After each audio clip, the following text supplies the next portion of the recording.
Some very green landscape awaits us on today's route from Harvey to Vesuvius. The only city and services along the route will be in Lexington, Virginia. The city is also home to Washington and Lee University and the Virginia Military Institute, which the Transamerica Trail rides right through. Out of Lexington, the ride to Vesuvius runs alongside the South River and crosses it a handful of times. We have a shorter day in preparation for tomorrow's steep climb up to the Blue Ridge Parkway. Good morning, it's Thursday, July 18, day 64. We had an excellent warm showers host with a large, beautiful home nestled up in the mountains with 360-degree views. It was really special. And last night we had an excellent dinner of grilled veggies and chicken and rice. And then this morning had a breakfast of a smoothie and eggs and English muffins and fruit and nuts. And Wendy sent us packing with little baggies of chocolate chip cookies. They really took care of us here outside of Harvey.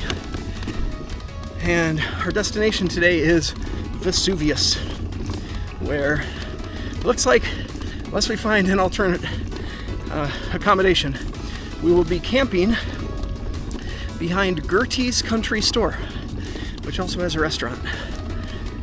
And the temperature is cooling down, so it's not the end of the world to camp. But we will exhaust our options when we get into town, because I know there's a church there. I called and they didn't answer their phone. I called them a few times. And a community center in Vesuvius. And I'll see what that's all about. I don't have my hopes up. I think I'll be camping at that country store, but trying some other options. Shorter day today, just about 40 miles.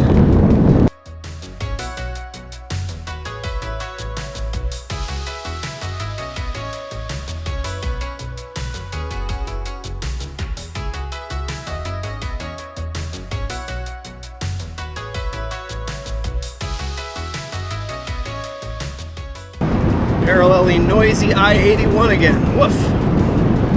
Our warm showers host last night, Mike, has a tree removal business, and so he was well educated on Kudzu, which is that ivy-looking growth that you see on the trees. And he said that they brought it over from China or somewhere over in Asia, and it was done by the U.S. Department of Transportation. And they did it because they cut these sides off of mountains to make the grades more passable for cars, and then they were concerned about erosion, and they planted this kudzu there to prevent the erosion of, I guess, the mountain going back onto the road. The problem is kudzu spreads so quickly that it just took over everything. So a failed attempt by the U.S. Department of Transportation with good intentions, unintended consequences. And according to him, the kudzu does not sap the nutrients out of the tree. The problem is that the leaves of the kudzu block the sunlight from reaching the leaves, so the tree does not photosynthesize as efficiently as if it were compared with not being covered in kudzu. Kudzu or kudzu? I don't know the correct pronunciation. Kudzu is the spelling. Alright, this is what I'm talking about. Now we're removed from I-81. A small country road, doesn't even have lines painted on it. No shoulder, but who cares when no cars come down roads like this? I'm a happy cyclist.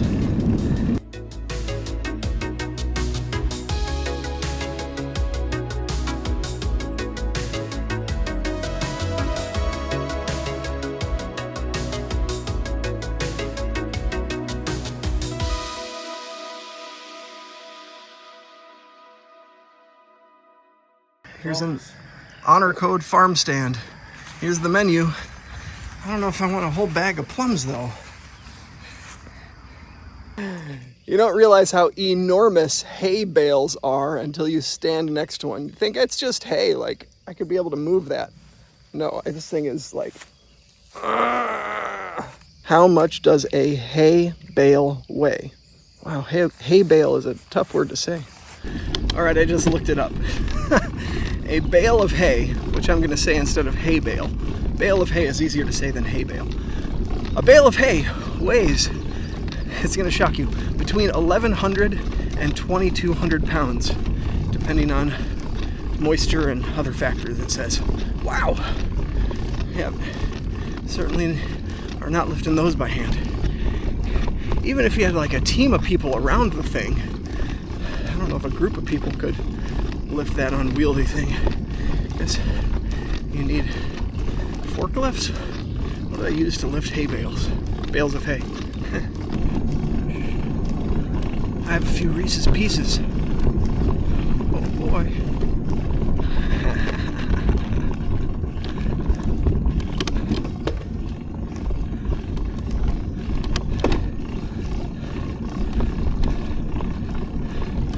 Set a trail to catch ET. You know, some people name their farms. That farm was called One Tree Hill. I assume Bono lives there. It runs like a river runs to the sea. And then I just passed one called The Shire. I assume Bilbo lives there.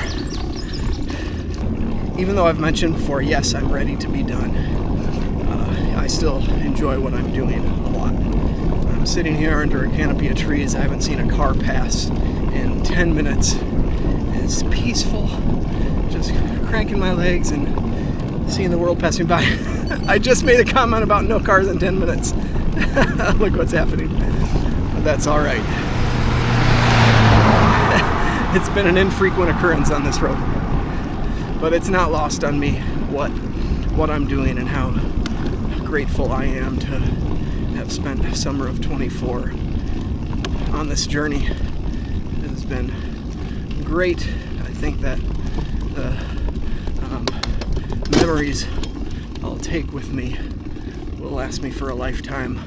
The strongest memories will be of the stories and people that I met, not necessarily, oh, climbing over that mountain, or this fast descent, you know, or oh, how my bike performed here. Like, those memories will be lost pretty quickly. But many times this summer, I have just kind of taken a step back as I'm pedaling, look around, and with a big smile on my face saying, you're getting to cycle across America. What a treat. Lexington, Virginia is home to Robert E. Lee's gravesite. Stonewall Jackson lived here, and his home still stands. It's also been used as a backdrop for many films. One of Ronald Reagan's films, Brother Rat, was shot here, along with the more recent War of the Worlds starring Tom Cruise.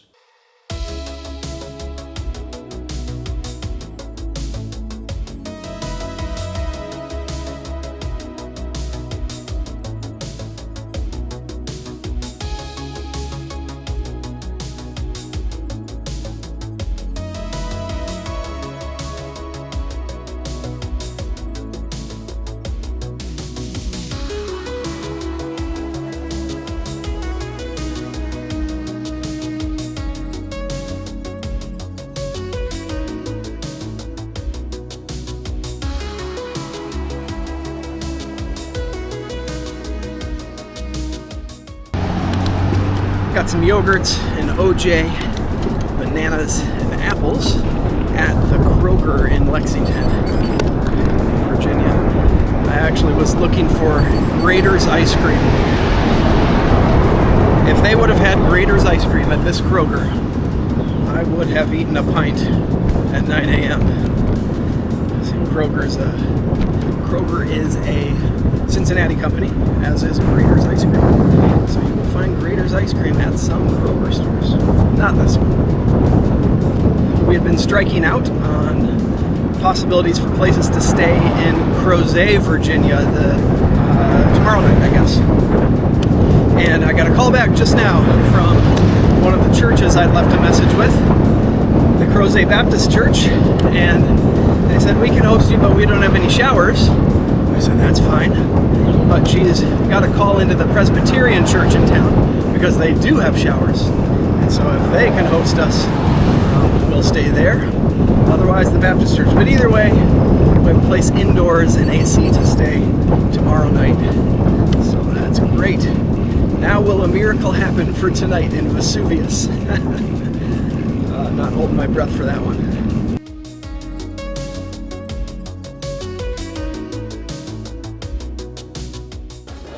Tough climb, but a canopy of trees to shade us. Today's ride ends with a 13.5 mile climb. That sounds scary, but looking at the map, it's very gentle. Just two places where it gets a little steeper. So I'm totally cool with that. Right now, I'm at between 10.5 and 11 miles per hour. And does the GPS even read?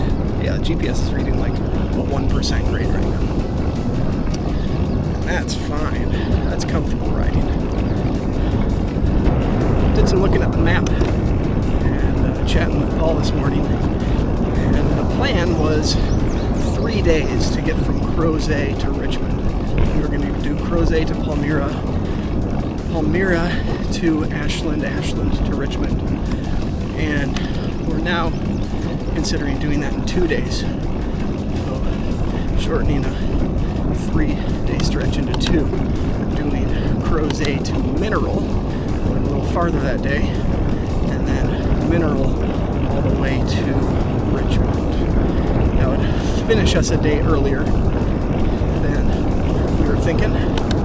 And it's not set in stone, but that's been a discussion.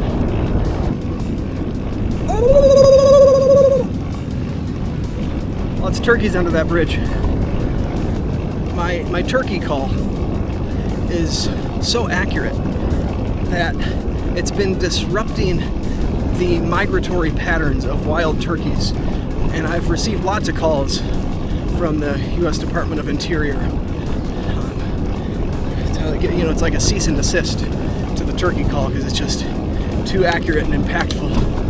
But it just makes me too happy, to make the accurate turkey call over a bridge. So that's a fight I'm gonna keep up with against the U.S. government. Today had a 20% chance of rain at 1 p.m. It is 20 after 10 a.m. and there's a decent rainfall coming down. Not enough that even riding in an hour would get down to my socks or anything, but to the point where I'm considering putting on my glasses to keep the raindrops from getting in my eyes.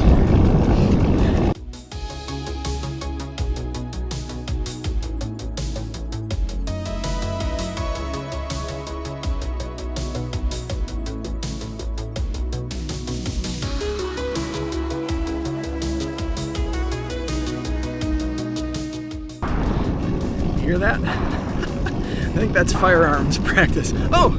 Ha, right as I say that. Blue Ridge Shooters Club. Sign for that on the right. You hear that sound in the big city, you run for cover. The rain has definitely increased to the point where the socks and feet and insides of the shoes are at risk of getting wet. Temperature-wise, it's comfortable. No complaints there. I don't even mind my top and bottoms getting wet. But shoes, because they take so long to dry. I don't want that. I had checked the rain forecast this morning, and that's where I had that 20% at 1 p.m. number. But I rechecked now. It looks like this rain is going to persist for 2 more hours. I'm thinking of upgrading this to my second day of riding in the rain. Having to ride downhill real slow on wet brakes be like this.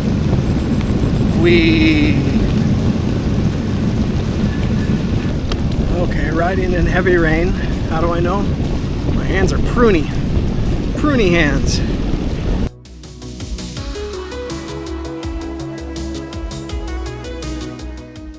tried stopping at the Vesuvius Baptist Church. No one home. Tried calling the number again. No answer. They do have a big pavilion out back, which tons of shelter from the rain, which I know it's not going to be raining through the night, but it might be better than camping behind Gertie's, which we are soon approaching. The rain has stopped. The sun is kind of out. We had a delicious lunch at Gertie's Country Store. And the owner bought the place back in 2019 and had lived in Harrisonburg as an exercise something or other. And I have a cousin and her husband who live in Harrisonburg who are big into exercise. And I thought I'd land a connection there, but I struck out. We are headed back to the church, and we're going to knock on the door of what we think is the parsonage to see if the pastor's there to ask if we can stay at the church. Wish us luck. Okay, made some dog friends. All right. They don't seem that big of a threat. Oh, there's a car in the driveway. That's a good sign. Okay, now we know which house is the parsonage. Pastor Tyler Clem. All right, this is gonna work. Well, we struck out at contacting anybody from the church, but behind the church, is this wonderful pavilion. Huge pavilion. It's got this front section that's huge. I don't know what that would be used for, like wedding receptions or something in the back, dance floor. But everything's locked up. There's no power in the power outlets, and there are bathrooms, but again, locked up. Even the water is padlocked. They don't want us turning on their water here. So, but it's still a place to stay. I can't believe I've been carrying this much food on my bike. The pantry has just exploded in size. I got Nutella and one instant or a single service Jif. I got Good and Plenty's and orange slices and beef jerky, Twizzlers, 2 bananas, an apple, some granola, and a yogurt. The yogurt I just bought this morning. It's not like I've been carrying around a yogurt for days. A little Doritos, fruit snacks, a 4-pack of of these puddings, which I've been buying these a lot this summer because they don't need to be refrigerated. And then here is some gummy candies and some granola packets, and then here's all my electrolytes. I have a thing of Gatorade and a thing of Brisk iced tea lemonade. Wow. All right, we got to pare this down or eat some of this. 80% chance of rain, so a second rainfall today is in the books. Thankfully, we have that pavilion we're under right now.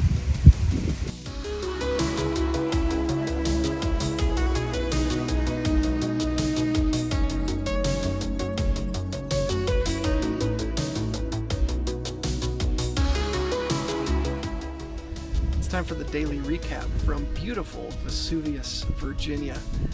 Today's scenery was again a 5. I think we've had a string of 5s in a row, but it is what it is. And difficulty was a 4 today. And my overall feeling of positivity is at an 8. You're looking at tonight's accommodation. This picnic table. I chose the one in this corner because it's the darkest, and I'm going to go to bed before it's fully dark outside.